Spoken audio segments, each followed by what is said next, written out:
ዛሬ አንድ ሚስጥር ልነግራችሁ ነው። ስለ ሰግጥ ልነግራችሁ ነው። ሰግጥ፣ ሰገጠ እና ከዘውድ ጋር ያለው ግንኙነት እንዲሁም ከሰሜን ይመጣል የሚባለው ታላቁ ቴዎድሮስ ኢትዮጵያን አንድ ያደርጋል ስለሚባለው ልነግራችሁ ነው። በዋነኝነት ደግሞ ታላቁ ቴዎድሮስን ለማጥፋት የሚንቀሳቀሱ ኃይላት እነማን እንደሆኑ በዝርዝር እናያለን። አክቹዋሊ ጊዜ ካለ ነው። አሁንም መንቀሳቀስ ጀምሯል። ባይ ዘ ወይ እነዚህ አካላት ማለት ነው። በግልጽ ከዚህ በፊት ጽፌው ነበረ፣ ግን እስኪ ወደ መዛግብቱ እንሄድና ምን እንደምልኝ። ይህ መጽሐፍ መዝገበ ቃላት ነው፣ የአማርኛ መዝገበ ቃላት። ሁላችሁም እንደምታውቁት ከሰዓቴ ብርሃን ተሰማ የአማርኛ መዝገበ ቃላት ነው። በ1952 ዓመተ ምህረት ነው ለመጀመሪያ የታተመው ማለት ነው። ስለዚህ ሰገጠ፣ ሰግጥ የሚለውን ቃል እስኪ እንየው።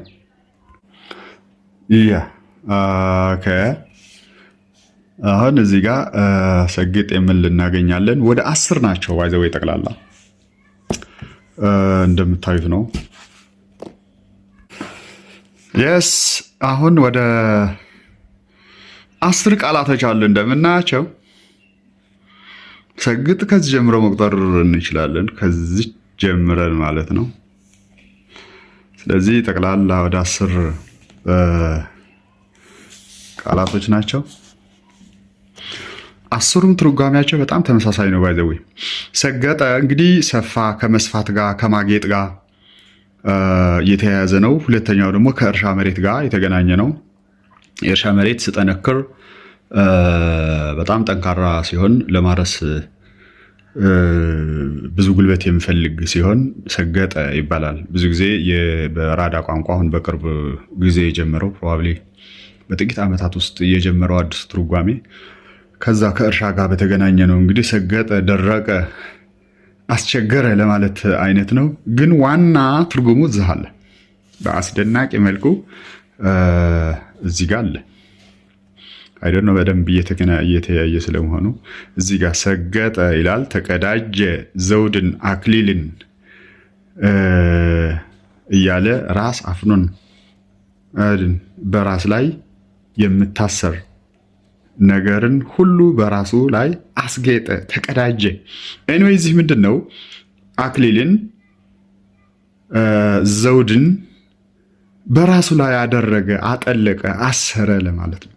ከክብር ጋር የተገናኘ ነው። ባይ ዘ ወይ ብዙዎቹ እዚህ እንትን ያሉት በ3 ናቸው። አንዱ ማስጌጥ፣ መጥለፍ፣ ጥልፍ ለምሳሌ ሰገጠ በሚል ነው የምገልጸው ማለት ነው። ስለዚህ እዚህ ጋር አንኳሩ የምናየው እንግዲህ ተቀዳጀ፣ ዘውድን ደፋ፣ አክሊልን ደፋ፣ ተቀዳጀ። ከዛ ደግሞ የሆነ ቁራጭ ጨርቆችን ነው እንግዲህ አቦቅዳዴን የሚለው ራሱ ላይ አደረገ። የክብር ነው ባይ ዘ ወይ የምታሰር የመቀዳጀት የክብር ነገር ነው ማለት ነው። አጭሩ የዘውድ ነገር የመከበር ነገር ነው። አሁን ላይ ሰገጠ የሚለው ቃል እንግዲህ አዶናይ ያመጣው አንዱ ትልቅ ነገር ይሄኛው ከዚህኛው ጋር በቀጥታ የተገናኘ ነው። ግን ሰገጠ ማለት ነገሮችን ፊት ለፊት በመጋፈጥ ወደ ራሱ ክብሩ ወደ ውስጡ በመመለስ የሚያደርገው ምናምን የሚል ትርጓሜ ነው ያለው። በቀጥታ ወደ ክብሩ ተመለሰ ከሚል ጋር ሊያያዝ ይችላል። ሰገጠ የሚለው ያው ይሉኝታን ሞራል በማይጎዳ መልኩ ችላ እንደማለት አይነት ትርጓሜ ነው ያለው። አሁን እኔ በጣም የምፈልገው ምንድን ነው መግለጽ የምፈልገው ልጁ በተደጋጋሚ እንደገለጸው በተደጋጋሚ እንዳየነው እነዚህ ባይዞ አነስታይን ትልቁ ነገር ምንድን ነው?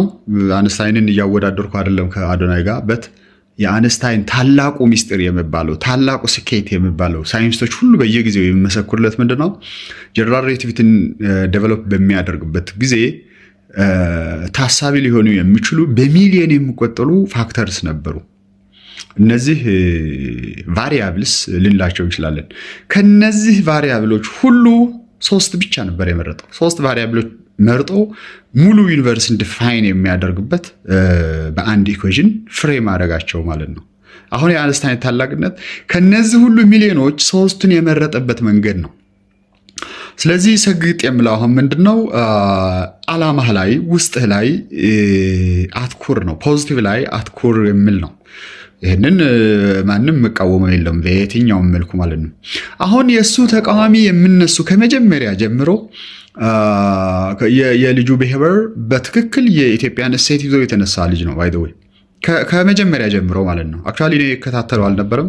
አሁን ነው በቅርብ ወደኋላ ሄጄ ለማየት የሞከርኩትና ዋናው የምነሱበት እንደማን እንደሆኑ ባይ ዘ ወይ በፌስቡክ ገጼ ላይ በግልጽ ጽፌው ነበረ። አክቹዋሊ ስለሱ ጽፌም አላውቅም፣ ብዙም እንትን አድርጌ አላውቅም። የምነሱበት ከኢትዮጵያ ከብዙ እጣ ፈንታዎች ጋር የተያያዘ ስለሆነ ማለት ነው። የምነሱበት ግልጽ ነው። ብሔርተኞቹ 100% ነው የምነሱበት። የመጀመሪያዎቹ የምነሱት ቲፒኤልኤፍ እና የቲፒኤልኤፍ ተከታዮች ናቸው። ይኸው ትላንት ያለችዋን የቲፒኤልኤፍ ምንድን ነው የምትባለው? አፈኛ ነው የምትባለው። የአሜሪካውና አንተን የምትለው ማርያማዊት የምትባል ሴትዮ እሷ የመጀመሪያ ምንድን ነው ያለችው? በአሳቃቂ ሁኔታ የጠብቀው ነበረ ባይ ዘ ወይ ከሷ ማለት ነው። አሁን ይቀጥላል። ሁሉም መጀመሪያ የቲፒኤልኤፍ ዋና አፈኛ የሆነው ጽምዶ የሚባለውን የመሰረተው ማን ነው? ብርሃነ ምናምን ባለው ነበረ የነቀፈው መጀመሪያ እንዳትመርጡ እሱ እንዳትመርጡ እያለ ቅስቀሳ ሲያደርግ የነበረው አሁን እነማን እንደሆኑ እንድንለይ ነው። ስለዚህ ሁሉም በቲፒኤልኤፍ አስተሳሰብ ውስጥ ያሉና የቲፒኤልኤፍ ተከታዮች የእሱ ተቃዋሚዎች ናቸው። ሊያጠፉት ሁሉ ይችላል። ባይ 100% ነው የምነግራቸው። ምክንያቱም የቲፒኤልኤፍ ማንነት ያገኘበት ወለል ነው እያፈረሰ ያለው አሁን እሱ ባይዘወይ ትልቁ ጨዋታ ስነ ልቦና ነው። ትልቁ ጨዋታ ሀሳብ ነው። ልጁ ያንን ሀሳብ ይዟል። ኢትዮጵያን በመበታተን ራሳቸውን ያወቁ የፖለቲካ ድርጅቶች ሁሉ አሁን ሁሉም እንደ ጠላት ፍሬም ማድረግ ጀምረዋል። በኦሮምኛ ጀምረዋል። ባይዘወይ ሁለተኛው ኦነግ ነው ወይ ሶስተኛው ደግሞ ሻዕቢያ ነው። ሻዕቢያ፣ ኦነግ፣ ቲፒኤልኤፍ እነዚህ ማለት አዶናይ ወደፊት በተንቀሳቀሰ ቁጥር ኢትዮጵያን አንድ የሚያደርግ አስተሳሰብ ወደፊት በመጣ ቁጥር ያንን አስተሳሰብ እና ያንን አካል ለማጥፋት የሚቆራኙ የሚተባበሩ አካላት ናቸው። ይህንን አሁን ለረጅም ጊዜ ላስተዋለ ሰው ምን እያልኩ እንደሆነ በደንብ ይረዳዋል። ባይዘው ወይ በአስተሳሰብ ደረጃ ነው። ሻዕቢያ አስተሳሰብ ምን እንደሆነ ይታወቃል። የቲፒኤልኤፍ እና የሻዕቢያ 100% አንድ ነው። ኤርትራን መገንጠልና ኤርትራ ብቻው ማድረግ ኢትዮጵያን ማድከም ነው። ኢትዮጵያን በህገ መንግስት ደረጃ ችግር እኮ ነው ባይዘው ወደ ህገ መንግስት የተቀየረው። የኢትዮጵያ ነባር የነበረው የብሔሮች እኩልነት የሚል ነበረ። የእኩልነት በማስተካከል ሳይሆን ያንን ወደ ህገ መንግስት በመለወጥ ነው ህገ መንግስታውን ያደረጉት ችግሩ ራሱን ማለት ነው።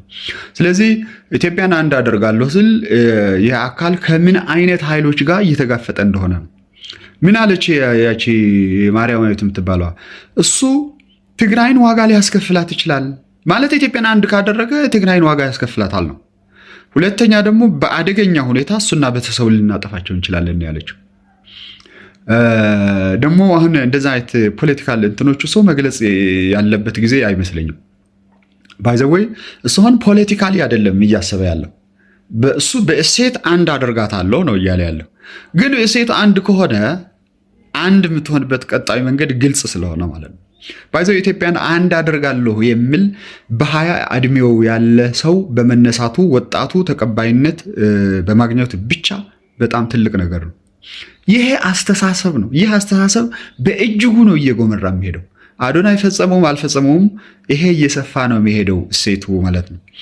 አሁን የቲክቶክ ድባብ አሁን ወደ ፖዚቲቭ ተመልሷል። ባይ ዘ ወይ በስድብና በማዋረድ ነውር በመናገር ብዙ ተከታይ ያገኙ የነበሩ ሰዎች አሁን አደጋ ውስጥ ናቸው። እነሱም ተነስተውበታል። አሁን በቲክቶክ በነውር በመናገር ወይም ደግሞ እንደዚህ አወዛጋቢ ነገር በመናገር ተከታይ ያገኙ የነበሩ ገቢ ያገኙ የነበሩ ኑሯቸው እንትን የነበረው ለኑሯቸው ለራሳቸው ስሉ ተቀናቃይ መጣ በሚል ሊቃወሙት ይችላሉ። እውነተኛ ተቃዋሚ የምነሳው ግን ከየት ነው? 100% ከቲፒኤልኤፍ ነው። 100% ከሻዕቢያ ነው። 100% ከኦነግ ነው። ኦነግ አስተሳሰብ ነው። ባይ ዘ ወይ ብልጽግና ውስጥ አለ፣ ሻዕቢያ ውስጥ አለ፣ ቲፒኤልኤፍ ውስጥ አለ። ሶስቱም ድርጅቶች የመሰረታቸው ማን ነው? ፕሮቴስታንቶች ናቸው የመሰረታቸው 100% ማለት ነው። ፕሮቴስታንት በፕሮቴስታንት ነው የተመሰረተው። ልክ እሱ የማርያም ስም ሲያነሳ ምን አይነት ተቃውሞ እንደተነሳ እንግዲህ አይታችኋል አይደል? በዚህ ደረጃ ነው እንድናየው የምንፈልገው። ስለዚህ ሰገጠ ማለት ክብር በክብር አጌጠ፣ ዘውድ ደፋ፣ አክሊል ደፋ፣ ተቀዳጀ ማለት ነው። ወደ ክብሩ ተመለሰ ማለት ነው። እውነተኛ ትርጉሙ ይሄ ነው። አመሰግናለሁ። በዚህ ኤሪያ ላይ በጣም በስፋት ሊሄድበት ይችላሉ። መዓት መረጃ ስላለ ማለት ነው። ከነዚህ ፖለቲካ ድርጅቶች ኢትዮጵያን ከመበታተን የተነሱ ድርጅቶች ስር መሰረታቸውን እናውቀዋለን። 100% የፕሮቴስታንት ነበሩ። አስመራ ላይ የመሸጉ 2 ነበሩ፣ የብሪቲሽና የስዊዲሽ። ወለጋ ላይ የመሸገ የበርሊን ነበረ፣ የጀርመን። እነዚህ 3 ድርጅቶች ናቸው ኢትዮጵያን በዚህ ደረጃ ከፋፍለው እዚህ ደረጃ ላይ ያደረሱን። ስለዚህ አዶናይ ያነሳው ሀሳብ ኢትዮጵያን አንድ አደርጋለሁ ስል በእሴት ደረጃ ነው ባይዘው ተናግረዋል። ፖለቲካሊ አይደለም ብሎ ተናግረዋል በግልጽ ማለት ነው። ሰው ዋናው ነገር ምንድነው? ኢትዮጵያን ወደ አንድ ማምጣት ኦልሞስት ለሁላችንም ሳስቴኔብል የሆነ ግራውንድ መፍጠር ማለት ነው። የሆነ አካል መደፍጠጥ ማለት አይደለም። በፍጹም እንደዛ አይደለም። አሁን ሳያውቁ አንዳንዶቹ ደግሞ ከትግራይ በመምጣቱ ብቻ ሰግተው ዝም ብለው የሚያነሱት አንዳንዶቹ አለ። ይሄ በሂደት እየጠፋ የሚሄድ ነው። እውነተኛ ተቃዋሚ የምነሳው ግን ከየት ነው? ከቲፒኤልኤፍ ወገን ነው። 100% ነው የምነግራቸው። የሚያጠፉት፣ የሚገሉት፣ የሆነ ነገር የሚያደርጉት፣ ሼር የሚያደርጉበት ሁሉ ከዛ ወገን ናቸው ማለት በነሱ በኩል ነው። ሌላ እንኳን እንትን ቢያደርገው በነሱ ቀመር በኩል መጥተው ነው።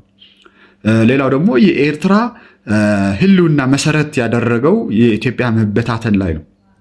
ስለዚህ አዶናይ ደግሞ ኢትዮጵያን አንድ አደርጋለሁ እያለ ነው። አሁን እሱ ያደርጋል አያደርግም አይደለም፣ ሀሳቡ ነው። ባይ ዘ ወይ በዓለም ውስጥ በጣም ትልቁ ነገር ሀሳብ ነው። አእምሯችን ሀሳብ ኢማጂን በሚያደርግበት ጊዜ እና በተግባር በሚያደርግበት ጊዜ ከሁለቱም የሚያገኛቸው ልምዶች እኩል ናቸው። በኢማጂኔሽን የምናገኘው ልምድና በተግባር አልፈን የምናገኘው ልምድ እኩል ናቸው። ባይ ዘ ወይ ይሄ ሳይንስ ነው አሁን እየነገርኳቸው ያለሁት። ይህ ሀሳብ በብዙዎች ዘንድ እየመጣ ነው። ኢትዮጵያውያን የሚከባበሩበት፣ ነውርን የሚጸየፉበት፣ ወደ ራሳቸው ክብር የሚመለሱበት፣ የሚቀዳጁበት፣ የሚሰግጡበት ጊዜ መጥቷል ለማለት ነው። አመሰግናለሁ። በርታ አዶናይም። ባይ ዘ ወይ ብዙ ትልልቅ ሰዎች ከጎንህ አሉ። አንተ ግን ፖለቲካሊ ሳይሆን ሀሳቡ ላይ ትኩረት አድርግ። መልስ ባለመስጠት ደግሞ በጣም ትልቅ ነገር ነው። በርታ፣ እንደግፋለን። ካጠገፍነን ወንድሜ። ኦኬ ቻው።